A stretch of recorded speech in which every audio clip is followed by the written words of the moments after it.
At 7 years old, Spartan boys were taken from home. What happened next made Sparta feared across Greece. They were not sent away for a normal education. They were not trained to become scholars, artists, or politicians. They were sent into one of the harshest training systems the ancient world had ever known.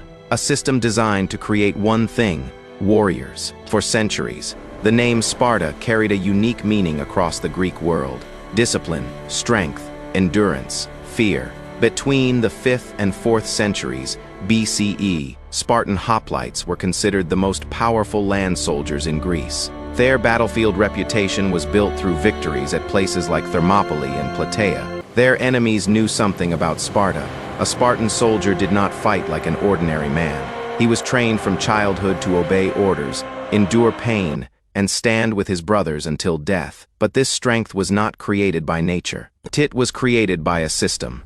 A state-controlled education and military training program known as the agoge. The agoge was not simply a school. It was a complete way of life. For more than 300 years, Sparta used this system to shape every male citizen into a soldier who belonged first to the city-state. To understand why Spartan warriors were so feared, we need to understand how this... And it all began at the age of 7.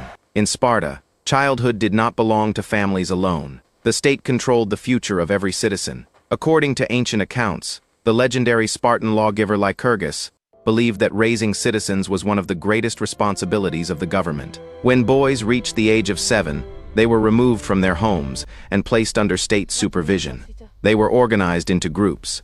They lived together. They trained together. They followed strict rules together. Older boys supervised younger ones, creating a system where every generation helped shape the next. From that moment, a Spartan boy's identity began to change. He was no longer simply the child of a family. He became a future soldier of Sparta. But why did Sparta create such an extreme system? The answer was fear. Sparta was powerful, but it was also vulnerable. The Spartans were descendants of Dorian invaders who conquered the region of Laconia in southern Greece. They ruled over a much larger population of enslaved people known as the Helots. The Helots worked the land. They produced the food. They supported Spartan society. But they greatly outnumbered the Spartan citizens. This created a permanent fear inside Sparta. A rebellion could happen at any moment. The Spartans knew that their entire way of life depended on maintaining control. While other Greek cities focused on trade, politics, philosophy, or art, Sparta focused on one question: how do we survive? The answer was the creation of a society built around discipline and military power. The purpose of the agoge was not to create individual heroes. It was to create citizens who could protect Sparta and maintain its control. The central idea was simple. A warrior was a citizen, and a citizen existed for the state. Personal comfort, personal ambition, personal desires, all of these came after duty. From childhood, Spartan boys were taught that their lives belonged to something greater than themselves. They were expected to obey commands without hesitation. They were expected to endure suffering without complaint. They were expected to fight alongside their fellow soldiers and never abandon the formation. Sparta did not want soldiers who acted alone. It wanted soldiers who moved as one. The training was designed to break old habits and create new ones. The state provided only limited food. If the boys wanted more, they had to find ways to survive. They slept on simple beds made from reeds they collected themselves. They wore the same type of clothing throughout the year. They learned to endure cold, hunger, and discomfort. Every hardship had a purpose. Sparta believed that a man who could control his body could control his fear. A man who could survive suffering could survive war. By the time a Spartan reached adulthood, he had spent more than a decade being shaped by this system. His body had been trained. His mind had been tested. His loyalty had been directed toward Sparta above everything else. From the age of 7 to 20, every Spartan boy went through a process designed to transform him into a soldier. This was the foundation of Sparta's military power. Unlike Athens, where wealthy families often sent children to private teachers and training schools, Sparta created a system that applied to every male citizen. Every Spartan boy followed the same path. Every future soldier experienced the same hardships. This created something unique, a population of warriors who shared the same training, the same discipline, and the same values. When Spartan hoplites stood together on the battlefield, they were not a group of individuals. They were a single machine. Each soldier trusted the man beside him. Each man knew his role. Each man understood the cost of failure. This was the secret behind the Spartan phalanx. Not just weapons, not just armor, but hundreds of soldiers who had spent their entire lives preparing to fight together. The agoge was designed to create the perfect Spartan citizen, but becoming a Spartan warrior required more than physical strength. It required a complete transformation of the human mind, and the next stage of training would test something even harder than the body: pain, fear, and obedience. The most shocking part of the Spartan system was not the physical training. It was the way Sparta transformed the minds of its children. The goal was not simply to make boys stronger. The goal was to remove weakness. From an early age, Spartan children were taught that comfort was dangerous, and obedience was the highest virtue. A Spartan warrior was expected to follow orders, even in the most difficult situations, because on the battlefield, hesitation could destroy an entire formation. For Sparta, discipline was not just a military skill. It was the foundation of society itself. Between the ages of 7 and 12, boys entered the first stage of the agoge. They learned how to live together. They learned how to follow commands. They trained their bodies through running, wrestling, jumping, and combat exercises. The famous Greek athletic skills, running, long jump, discus throwing, javelin throwing, and wrestling, all existed in Sparta for one purpose: war. Sparta did not train athletes for glory. It trained soldiers for survival. The boys walked barefoot throughout the year. They wore simple clothing designed to provide little protection from the weather. They washed in the cold waters of the Eurotas River. Every part of their daily life was created to build endurance. A Spartan was expected to be comfortable with discomfort, because war did not provide comfort. After the age of 12, the training became even more intense. Food was intentionally limited. The boys were encouraged to find additional food on their own. They learned how to move quietly, how to observe their surroundings, how to survive when resources were scarce. One famous part of Spartan training involved stealing food. At first, this may seem strange. Why would a society that valued discipline teach children to steal? The purpose was not to encourage dishonesty. It was a test. A future soldier needed intelligence and awareness. He needed to understand his environment. He needed to avoid detection. If a boy was caught, the punishment was not because he attempted to survive. It was because he failed. He was not careful enough. He was not clever enough. For Sparta, a warrior needed more than strength. He needed control. As the boys grew older, the challenges became more severe. Around the ages of 16 to 18, they entered a stage that prepared them for real military service. They learned advanced fighting skills. They practiced tactics. They experienced missions designed to test their courage and independence. One of the most extreme traditions was the Capua, or secret service. Ancient sources describe it as a harsh test, where selected young Spartans were sent into the countryside with limited supplies. They had to survive alone. They had to remain hidden, and they were expected to demonstrate their ability to operate under dangerous conditions. Whether every detail of this practice happened exactly as described remains debated by historians, but the message of the tradition is clear. Sparta wanted warriors who could survive without help. Around the age of 18 to 20, young Spartans entered another important stage. They trained under experienced soldiers. They learned how to use weapons. They practiced battlefield formations.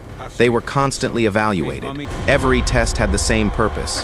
Could this person become a reliable Spartan soldier? Because Sparta's greatest weapon was not a single warrior. It was the entire group. The Spartan phalanx depended on trust. A soldier's shield protected the man beside him. A soldier who abandoned his position could expose everyone around him. That was why Sparta valued obedience above personal glory. A hero who fought alone was less valuable than a soldier who stood with the formation. But perhaps the most powerful tool Sparta used was psychological training. The state created rituals that tested endurance and loyalty. One famous example was the public whipping ceremony held during religious festivals. Young Spartans were forced to endure repeated blows while remaining silent. The purpose was to demonstrate courage and self-control. The entire community watched. The entire community judged. A boy who endured pain without crying out was praised. He became an example for others. Pain became a public test of character. The Spartan system also shaped women. Not only men, Spartan women received physical training as well. They practiced athletics and strength exercises. The reason was simple. Sparta believed strong women would produce strong children. The creation of warriors did not begin when boys entered the agoge. It began even before birth. The entire society was designed around creating future soldiers. By the age of 20, a Spartan man entered the military. But unlike modern ideas of adulthood, this was not the beginning of independence. It was the beginning of full responsibility. From 20 to 30 years old, Spartan men lived mainly as soldiers. They stayed in military communities. They ate together. They trained together. They prepared for war. They were always ready to respond to threats, whether from foreign enemies or internal rebellions. Even after reaching full citizenship at 30, they did not leave military life behind. They continued training. They continued serving. They remained responsible for preparing younger generations. A Spartan man could remain connected to military service until the age of 60. This meant that from 7 years old until old age, a Spartan citizen's entire life was shaped by the needs of the state. More than 50 years of discipline, more than 50 years of preparation, more than 50 years dedicated to Sparta. This system created something the ancient world had rarely seen: an army where every soldier shared the same training, the same values, the same discipline. When Sparta entered battle, its enemies knew they were not facing ordinary troops. They were facing men who had spent their entire lives preparing for that moment. This was why Sparta became legendary. During the Persian Wars, Spartan soldiers helped lead the Greek alliance against the invading Persian Empire. At the Battle of Plataea, Spartan forces played a decisive role in defeating the Persians. Later, during the Peloponnesian War, Sparta defeated Athens and became the dominant power in Greece. For a time, it seemed that Sparta's system had created the perfect military society, a society where every citizen was a weapon, but every system has weaknesses. And eventually, the same structure that made Sparta powerful would also become the reason for its decline. For centuries, Sparta appeared almost impossible to defeat. Its soldiers were feared across Greece. Its discipline became legendary. Its warriors represented everything Sparta valued: strength, obedience, endurance. But the same system that created Sparta's greatest victories also created its greatest weakness, because Sparta was built to produce warriors, and warriors alone could not guarantee the survival of a society forever. At its peak, Sparta seemed unstoppable. It had no massive walls protecting the city. According to tradition, the Spartan lawgiver Lycurgus believed the true defense of Sparta was not stone. It was the shield and spear of its citizens. The idea was simple: a city protected by strong warriors did not need walls. And for a time, this belief appeared to be true. Spartan soldiers had defeated some of the most powerful enemies in the Greek world. They became the symbol of military excellence. But behind this image of strength was a growing problem. Sparta was losing the one thing it needed most: Spartan citizens. The agoge system was extremely demanding. It required every citizen to dedicate his entire life to military service. But this created a society that was difficult to maintain. The number of full Spartan citizens slowly declined. Fewer families meant fewer soldiers. Fewer soldiers meant a weaker army. By the time Sparta faced its greatest challenge, its population of elite warriors had already fallen dramatically. A small group of highly trained soldiers could defeat many enemies, but they could not replace themselves easily. And wars required more than individual excellence. They required numbers. The weakness of Sparta became clear in 371 BCE. The battle that changed everything took place at Leuctra. The enemy was not Athens. It was another Greek city-state. Thebes' Theban commander Epaminondas introduced a new battlefield strategy.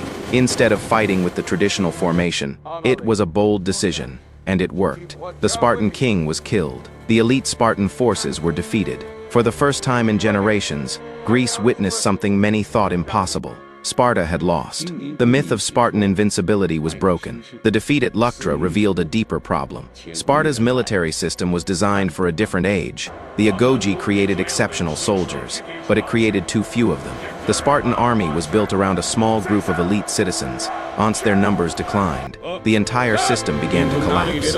Sparta was also slow to adapt. The world around it was changing. New tactics appeared. New military ideas developed. Other Greek states learned how to challenge the traditional Spartan way of war. But Sparta remained tied to the methods that had once made it powerful. The system that created its victories also prevented change. There is another important question about Sparta. What did this society actually create? The answer is complicated. Sparta created some of the most disciplined soldiers in ancient history. 雅 Its 典人起初 warriors were 辩论 among the 并走入 finest 剧场， fighters of the 自 Greek 是到令 world, 武哲热点 but 革成 Sparta 时间的 produced 提 little 网 in 是 the 各 way 受 of 种姓。 philosophy, literature, science, or art, while Athens became famous for democracy, philosophy, theater, and architecture. Sparta remained focused almost entirely on military life. Athenians debated ideas. They created plays. They built monuments. They explored politics and culture. Spartans trained. They marched.